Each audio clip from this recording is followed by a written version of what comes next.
सन 1947 में भारत विभाजन के बाद भारत दो हिस्सों में बट गया। एक भारत, दूसरा पाकिस्तान। जिस समय में लोग घर में बंटवारा नहीं करते थे, उस वक्त में देश का बंटवारा बहुत ही खेदजनक था। तय हुआ कि सिर्फ जगह बटी है, जो लोग जहाँ रह रहे हैं वहीं रहें, जगह बदलने की जरूरत नहीं है। भारत का एक हिस्सा जो पाकिस्तान को मिला था, उस हिस्से के बासिंदे मुस्लिम अधिक थे। अब वो पाकिस्तान को मुस्लिम देश बनाना चाहते थे, इसलिए वहां रह रहे बाकी धर्मों को उन्होंने मारना शुरू कर दिया। पाकिस्तानी सरकार ने भी गैर मुस्लिमों को भारत जाने के निर्देश दे दिए। कस्बे के कस्बे खाली होने लगे, ट्रेनें फुल होने लगी। इस फिल्म के शुरू में सनी देओल यानी तारा सिंह का परिवार पाकिस्तान में है। पाकिस्तान आर्मी की अनाउंसमेंट होती है कि गैर मुस्लिम अपना जरूरी सामान लेकर ट्रेन में रवाना हो, बाकी सामान उन्हें बाद में पहुंचा दिया जाएगा। सभी जरूरी सामान लेकर निकल जाते हैं।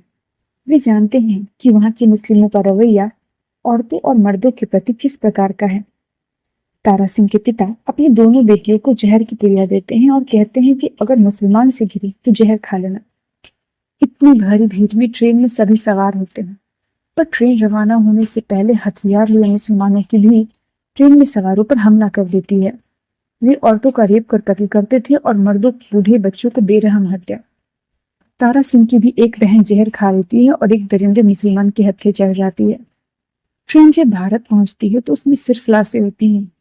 यह देख हिंदुस्तानी बौखला उठते हैं और भारत में रह रहे मुसलमानों पर हमला बोल देते हैं। भारत में रह रहे सकीना के पिता बड़े बिजनेसमैन हैं, जिनके घर पर भी हमला हुआ है। पुलिस अपनी सुरक्षा में उन्हें स्टेशन लेकर जाती है। भीड़ बहुत अधिक होती है, जिसके कारण सकीना का परिवार तो ट्रेन में चढ़ जाता है, पर सकीना ट्रेन में नहीं चढ़ पाती और स्टेशन पर छूट जाती है। हिंदुस्तानी उसे मारने के पीछे पड़ जाते हैं। तभी तारा सिंह आ जाता है और लोगों के विरोध करने पर कि वह एक मुसलमान को बचा रहा है, सकीना के मांग में अपना खून भर देता है और कहता है कि वह अब सिख नहीं है। सनी देओल को अपने मोहल्ले वाले का भी विरोध का सामना करना पड़ता है। जिस ट्रेन पर सकीना के पिता गया, उस पर हिंदुस्तानियों ने हमला किया, खून खराबे हुए। सकीना समझती है कि इस खून खराबे में उसका परिवार खत्म हो गया। तारा सिंह की ताया सकीना को पाकिस्तान दूतावास में छोड़कर आने के लिए कहती है। जाने से एक दिन पहले सकीना को तारा सिंह की डायरी मिलती है, जिसे पढ़कर उसे पता चलता है कि तारा सिंह सकीना से प्यार करता है। तारा सिंह की डायरी में सिर्फ सकीना की ही बातें थी। तारा सिंह ट्रक ड्राइवर है, जो सकीना से तब मिला था जब वो कॉलेज में पढ़ाई कर रही थी। तारा सिंह गायक बनना चाहता था, पर उसे मौका नहीं मिला। सकीना और उसके दोस्त तारा सिंह को बेवकूफ बनाते हैं कि सकीना म्यूजिक टीचर है, पर फिर उन्हें काफी बुरा लगता है और कॉलेज फंक्शन में सकीना अपनी जगह तारा सिंह को गाने का मौका देती है और उसकी गायकी सबको काफी पसंद आती है।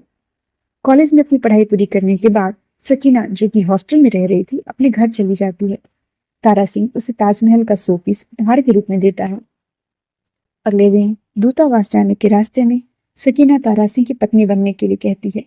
तारा, जो कि सकीना को काफी पहले से ही पसंद करता था, काफी खुश होता है और सकीना को वापस घर ले आता है। तारा सिंह का परिवार पहले नाराज होता है कि वह मुस्लिम से शादी करेगा, पर फिर राजी हो जाते हैं। तारा सिंह और सकीना की शादी हो जाती है और उनका एक बेटा भी होता है, जीत। सभी खुशी खुशी रह रहे होते हैं। तभी एक साल होली के दिन वह अपने पिता की तस्वीर अखबार में देखती है, जो कि अब लाहौर की मेयर है, जिन्हें सकीना मरा हुआ समझ रही थी। अपने पिता से मिलने के लिए दिल्ली में पाकिस्तानी दूतावास से वह फोन करती है।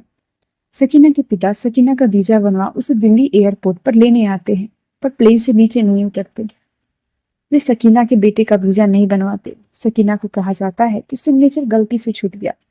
सकीना यह सोचकर कि उसके पति और उसके बेटे कुछ दिन बाद आ जाएंगे, पाकिस्तान चली जाती है। उसके परिवार उसका स्वागत करते हैं, पर हिंदुस्तान में बिताए गए उसके खुशनुमा 8 साल को परिवार में सजा के रूप में पेश किया जाता है। पाकिस्तानी अखबार में खबर छपती है कि सकीना पर बहुत जुल्म हुए, उससे बच्चा पैदा करवाए गए। सकीना का परिवार सकीना की शादी को नहीं मानता और उसका निकाह भी तय कर दिया जाता है। सकीना को उसका परिवार खानदान की इज्जत का हवाला देकर घर में बंद रखता है। उधर वीजा के इंतजार में रह रहे तारा सिंह को बोल दिया जाता है कि उसे वीजा नहीं मिलेगा। तारा सिंह का परिवार तारा को सकीना के हिंदुस्तान में हुए जुल्म की खबर वाली अखबार दिखाते हैं। तारा सिंह समझ जाता है कि सकीना फंसी हुई है। वो सकीना को लाने पाकिस्तान जाने के लिए कहता है। उसका बेटा भी साथ जाने के लिए जिद करता है। अपने बेटे और अपने दोस्त के साथ तारा सिंह पाकिस्तान के लिए निकल पड़ता है और चरवाहा बनकर बॉर्डर पार करता है। पाकिस्तानी आर्मी उसे पकड़ लेती है, पर उसकी आप बीती सुन उसे जाने देती है। पाकिस्तान पहुंचकर वह अपने पुराने गांव जाता है जहां उसका परिवार पहले रहा करता था। वह अपने दोस्त से मिलता है जहां उसे पता चलता है कि सकीना का निकाह हो रहा है। वह निकाह वाली जगह पर पहुंचता है। सकीना के परिवार की बंदिश के बाद भी सकीना और तारा एक दूसरे से मिल जाते हैं। सकीना के निकाह के लिए बहुत सारे लोग इकट्ठा हुए होते हैं। सकीना के पिता तारा सिंह को कहते हैं कि अगर तुम इस्लाम कबूल कर लो तो हम खुशी खुशी सकीना का निकाह तुमसे कर देंगे। पर इसके पीछे सकीना के पिता की यह रंजिश होती है कि तारा सिंह कभी इस्लाम कबूल नहीं करेगा, जिसका फायदा उठवाकर ये भीड़ से तारा सिंह को मरवा देंगे। अगले दिन तारा सिंह से इस्लाम कबूल करने को कहा जाता है और वह इस्लाम कबूल कर लेता है, जिससे वहां जुटी भीड़ उग्र होने के बजाय शांत हो जाती है। सकीना के पिता को उनकी कोशिश नाकाम दिखती है और वह तारा को पाकिस्तान जिंदाबाद बोलने के लिए कहते हैं। तारा सिंह पाकिस्तान जिंदाबाद बोल देते हैं। फिर उसे हिंदुस्तान मुर्दाबाद बोलने के लिए कहा जाता है, जिस पर तारा सिंह गुस्सा हो जाता है और वह और उसका बेटा हिंदुस्तान जिंदाबाद के नारा लगाने लगता है। भीड़ उग्र हो जाती है। तारा सिंह की वहां मौजूद लोगों के साथ झड़प होने लगती है। तभी तारा एक हैंडपंप उखाड़ते हैं और भीड़ उसकी ताकत देख डर जाती है। तारा, सकीना, उसका बेटा और तारा के दोस्त वहां से चले जाते हैं, पर सकीना के पिता के लोग उसके पीछे पड़ जाते हैं। इसी बीच सकीना के बेटे की तबीयत खराब हो जाती है। वह सकीना और अपने बच्चे को एक दाई के यहाँ छोड़ खुद और उसका दोस्त हिंदुस्तान जाने के लिए बंदोबस्त करने चला जाता है। जिस दाई के यहाँ सकीना रुकती है वो हर रोज एक गहना लेती है। बसते बसताते तारा हिंदुस्तान जाने वाली एक ट्रेन का पता करता है और सकीना और अपने बेटे जीत को लाने के लिए पहुंचता है, जहां पर वह दाई सकीना से उसका आखिरी बचा गहना, उसका मंगलसूत्र छीन रही थी। तारा सकीना को लेकर ट्रेन पकड़ने चला जाता है, पर उसकी ट्रेन की पर्ची वहीं गिर जाती है। ढूंढते ढूंढते सकीना के पिता भी दाई के घर पहुंच जाते हैं। वहां उन्हें सकीना के गहने मिलते हैं और ट्रेन की पर्ची, जिससे उन्हें ट्रेन के बारे में पता चल जाता है। तारा और सभी ट्रेन में बैठ जाते हैं, पर बीच रास्ते में ट्रेन को रोक लिया जाता है और सभी तारा सकीना को ढूंढने लगते हैं। फरसे से लगने के कारण तारा के दोस्त का पैर घायल हो जाता है। जब तारा सिंह नहीं मिलता तो वे ट्रेन की बोगी में आग लगा देते हैं। तारा सबको लेकर किसी तरह ट्रेन के इंजन में पहुंचता है और उसके ड्राइवर को मार गिराता है, पर इंजन तक पहुंचने में तारा का दोस्त पुलिस से हाथापाई में ट्रेन से नीचे गिर जाता है। तारा बोगी को इंजन से अलग कर देता है, इंजन को कोयला डालकर चलाने लगता है। तभी सकीना के पिता हेलीकॉप्टर से इंजन का पीछा करते हैं और तारा सिंह पर गोली साधते हैं, पर गलती से गोली सकीना को लग जाती है। ट्रेन रोक तारा डॉक्टर को खोजता है। सकीना को कैंप में ले जाया जाता है। गोली निकल जाती पर उसे होश नहीं आता। जीत का गाना सुन सकीना को जीत के सपने आते हैं और वह होश में आ जाती है।